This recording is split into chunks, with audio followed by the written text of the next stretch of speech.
പോലെയാണ്. So Rocky പുറത്തേക്ക് പോയി കഴിഞ്ഞിരിക്കുന്നു. പിന്നെ ഒരു കാര്യം എന്താണെന്ന് ഞാൻ മനസ്സിലാക്കിയ ഒരു കാര്യം എന്താ വെച്ചാല്, സിജോ ഇസ് എ കിടിലൻ പ്ലെയർ. ഈ ഒരു മൊമെന്റിലും സിജോ ഒരിക്കലും തന്റെ വ്യക്തിത്വം കളയാനോ തിരിച്ച് പ്രൊവോക്കായി ശരി തന്നെ ഓവറാക്കാൻ നിന്നില്ല.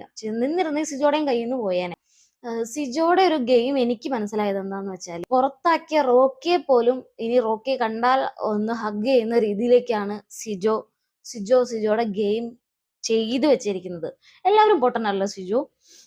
സിജോ ഇപ്പൊ അവിടെ എനിക്ക് പ്രശ്നമൊന്നുമില്ല, ഞങ്ങൾ തമ്മിലൊരു വഴക്കായിട്ട് ഞാൻ അത് കാണുന്നുള്ളൂ എന്ന് പറഞ്ഞാലും ഇത് റൂൾസിനെതിരായതുകൊണ്ട് റോക്കി പുറത്താകുന്നു നന്നായിട്ട് അറിയാം. സിജോയ്ക്ക് ഹേറ്റേഴ്സും ഉണ്ടാവില്ല.